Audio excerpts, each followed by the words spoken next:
O artigo 218-C, que foi inserido em 2018, aqui no Código Penal, ele vem tratando da divulgação de cena de estupro ou de cena de estupro de vulnerável, de cena de sexo ou de pornografia. Bem amplo, né? Então vem lá. Oferecer, trocar, disponibilizar, transmitir, vender ou expor à venda, distribuir, publicar ou divulgar por qualquer meio, inclusive por meio de comunicação de massa ou sistema de informática ou telemática, fotografia, vídeo ou outro registro audiovisual que contenha a cena de estupro ou de estupro de vulnerável, ou que faça apologia ou induza a sua prática, ou sem o consentimento da vítima, cena de sexo, nudez ou pornografia. É interessante isso aqui, ó. Então, primeiro, oferecer, né? Quando você passa para que alguém queira, né? Você faz a publicidade, você propagandeia, né? Aquela cena. Trocar, quando você permuta, né? Com alguém. Disponibilizar, você deixar à disposição das pessoas, de quem quiser. Mas pode ser também de pessoa já direcionada, né? Transmitir, né? Quando você passa para outras pessoas que vejam, né? Por qualquer meio, né? Como a gente vai ver depois, né? Vender, né? Quando você aliena, né? Está alienando.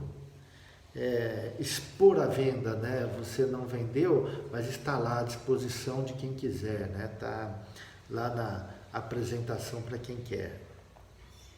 Distribuir, né? Quando você possibilita que várias pessoas tenham acesso.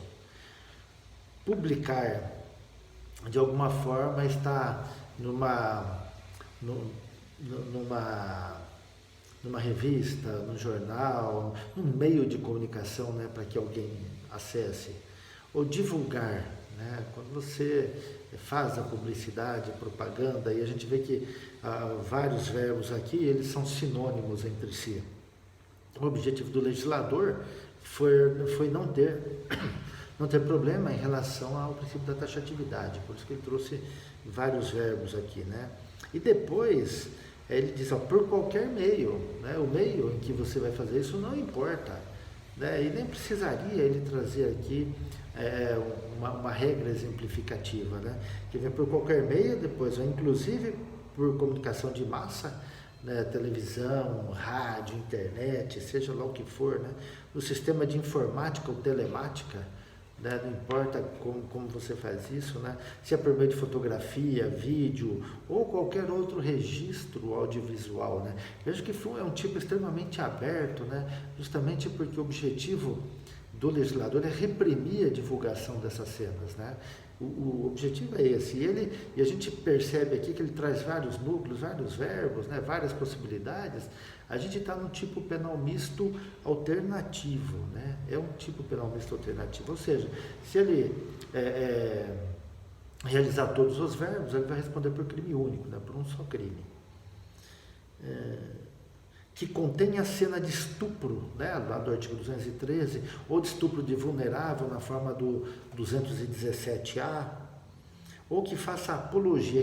O que é fazer apologia, né? Você faz a publicidade de um crime. Isso aqui, que legal, isso pode fazer, é legal fazer, né? Não tem problema, não vai ter responsabilidade nenhuma, né? Ou induz a sua prática, né? No induzir você está sugestionando, né? Que alguém pratique, vamos lá, tá tudo bem, né? Ou, agora a gente tem uma outra situação, sem o consentimento da vítima, ou seja, né, sem que aquela pessoa que se submeteu àquela cena de sexo, nudez ou pornografia autorize. É claro que a gente tem revistas aí de nudez, né, de sexo, de pornografia, que estão à venda aí nas livrarias, nas bancas de revistas, tal, né, somente para maiores de 18 anos, assim eu espero. Mas aquelas cenas lá, elas são autorizadas. Por quem? Né? Por quem estava na cena, por quem está mostrando o seu corpo, né? Por quem praticou pornografia, por quem praticou sexo, por quem praticou nudez. A mesma coisa, o cinema, né? Tem cinema com cenas de sexo, nudez, pornografia? Tem, né? Mas o ator permitiu, ele autorizou, ele consentiu. então aí não há crime. Então vejam que em relação à cena de sexo, nudez e pornografia, o legislador exige autorização da vítima, autorização de quem esteja participando daquela cena. Em relação ao estupro de vulnerável, nem com autorização pode. Tá? Bem claro isso, né? A gente está tratando aqui de um crime subsidiário, né, que a gente vê aqui na pena, reclusão de 1 a 5 anos, se o fato não constitui crime mais grave. De repente o crime constitui essa cena de sexo, na verdade, foi um estupro. Então a gente tem o crime de estupro, e como a gente tem um tipo subsidiário, ou seja, se a gente tem ali, na verdade, um crime de estupro e não de divulgação da cena, então o sujeito vai responder pelo estupro e não pelo 218C. O 218C passa a ser absorvido, né? Ele é absorvido pelo estupro.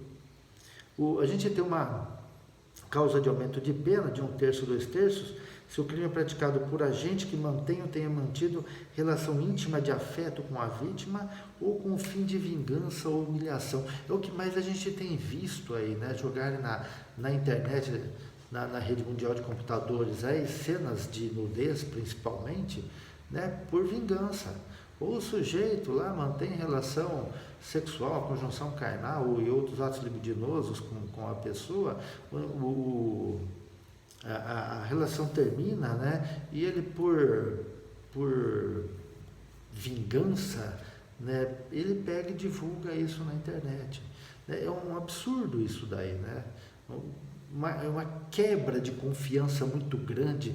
E em razão disso, o legislador trouxe aqui essa essa obrigatoriedade de aumento de pena de 1/3 a 2/3, né? Alguns autores que falam que se aplicar 1/3 ou mais, levará em consideração o grau de confiança que a vítima tinha no agente. Ou seja, se for um encontro só aquele dia, aconteceu isso, 1/3. Se eles eram namorados, né, um pouquinho mais, né? Se eles eram noivos ou eram casados, você vai lá no máximo em 2/3, né? Porque a quebra de confiança acabou sendo maior, né? E a gente tem, parágrafo 2º, as causas de exclusão da ilicitude. Não há crime, tá? Exclui a ilicitude. Quando a gente pratica as condutas descritas no caput desse artigo, em publicação de natureza jornalística, científica, cultural ou acadêmica, com a adoção de recursos que impossibilite a identificação da vítima, ressalvada a sua prévia autorização, caso seja maior de 18 anos. Bom, então aqui, é possível que para comunicação, né, em razão da comunicação jornalística, né, da natureza jornalística, né, de informação, né, é possível que a cena seja mostrada, sim, desde que não identifique a vítima.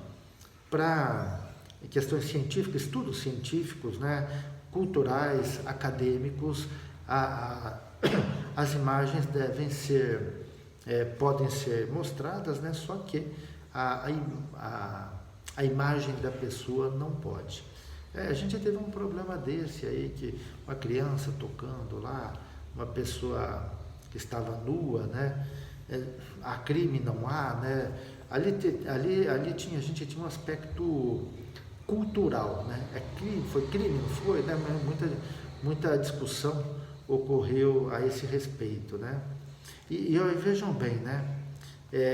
Com relação a mostrar ou não a imagem da vítima, a identificação da vítima, ele faz uma ressalva, né? Ressalvada a sua prévia autorização. Se a vítima autorizar, pode mostrar, né? Desde que ela seja maior de 18 anos. A pergunta que fica no ar: se ela for menor de 18 anos, o responsável legal pode autorizar que mostre a imagem dela? O legislador acabou deixando, né, essa resposta, essa pergunta sem resposta, né? E depois a gente vai lá para o artigo 225, que ele fala aqui a respeito da ação penal, né? Houve uma mudança, né, que a gente tinha anteriormente, né, as 3 possibilidades de ação penal pública: condicionada, incondicionada e condicionada à representação, dependendo do caso. né? Atualmente, né, de acordo com o artigo 225, as ações são todas incondicionadas, né? Eu compartilho aí o entendimento de alguns autores que parece que o legislador não andou bem, né, ao manter a ação penal pública incondicionada. Ele poderia ter deixado ela condicionada à representação, que ficaria melhor, né, a não ser nos casos de estupro de vulnerável, sei lá, né, daria para a gente pensar. Mas eu acho que na pública condicionada, seja lá qual é a situação, é o interesse da vítima. E por que o interesse da vítima? Em razão do streptus judice. O que é o streptus judice? Né? Uma matéria mais de processo penal, ou lá do início do Código Penal, o artigo 100, quando se estuda a ação penal. O streptus judice, né, é o escândalo do processo. Né? Ou seja, várias pessoas tomarão conhecimento daquilo que poderá trazer uma dor muito maior para a vítima que aquela do crime. Ou poderá agravar aquela dor que o crime causou nela. Então, isso o legislador acabou deixando de lado, sei lá, talvez uma questão de momento, né? Porque a gente tem muitos crimes que são tipificados em razão do momento, da conturbação social. O legislador acaba tomando algumas atitudes desse ponto. Mas, né, é uma coisa que se deve repensar, né? O artigo 226 ele vem trazendo algumas causas de aumento de pena, né? E vem lá o inciso 1. De quarta parte, se o crime é cometido com o concurso de 2 ou mais pessoas, né? Ele fala de concurso, mas a gente sabe que o concurso, lá do artigo 29, não é só com autoria, pode ser participação também. Então, não se exige, né, que todas as pessoas, que 2 ou mais pessoas, que elas executem o ato, né? Pode haver a participação também. Uma traiu, outra estuprou, né? Ou uma estuprava, o outro ficou olhando se não chegava ninguém, garantindo a tranquilidade do agente, né? Então a gente pode ter a mesma situação aí, né? O inciso 2, de metade, se o agente é ascendente, padrasto ou madrasta, tio, irmão, cônjuge, companheiro, tutor, curador, preceptor ou empregador da vítima, ou por qualquer outro título tiver autoridade sobre ela. Vejam que ele é bem abrangente, né? A gente tem aqui aquela interpretação analógica, ele traz aqui as fórmulas casuísticas, né? Fórmula casuística, né? As situações, né? Quando ele vem tratando ascendente, padrasto, madrasta, né? E depois ele traz a fórmula genérica, ele abre de uma forma, ou por qualquer outro título tiver autoridade sobre ela. A gente pode ter o padrinho, o padrasto já está aqui, né? Mas o padrinho, a madrinha, né? O amigo, a amiga, né? Que tiver essa ascendência, né? Também é causa de aumento de pena em razão não só da confiança que a vítima tem dele, né? Mas da obediência que ela tem, né? Principalmente isso. E a gente tem de 1/3 a 2/3 se o crime é praticado, né, mediante concurso de 2 ou mais agentes, o chamado estupro coletivo. 2 ou mais pessoas que cometem o estupro em relação à mesma vítima. Andou bem o legislador aí, né, em relação a isso. Há necessidade, talvez, o aumento de pena deveria ser até maior, né, não só de 1/3 ou 2/3, né, devia ser de no mínimo 2/3 aí, né, ou da metade a 2/3, né, mas andou bem o legislador dessa forma, assim como na linha B, quando ele fala aqui do estupro corretivo, né, que coisa mais absurda um negócio desse, né, para controlar o comportamento social e sexual da vítima. O sujeito acha, né, que ele tem que corrigir a opção sexual da vítima. Então seria, por exemplo, né, o sujeito entender que, em razão de a mulher ser homossexual, né, então ele deve estuprá-la para ela corrigir a opção sexual dela, não ser mais homossexual e heterossexual, não se interessar mais por mulher e se interessar por homem, né, ou a bissexual, né, para que ele só se interesse por pessoa do outro sexo e não do sexo dele. Quer dizer, o maior absurdo, né, que a gente pode imaginar acontecer, e acontecem, né? Então o legislador achou por bem, né, uma causa de aumento de pena, né, que a meu ver, né, poderia ser um pouquinho maior. Ok? Grande abraço para vocês, espero ter ajudado, tá? Fiquem com Deus.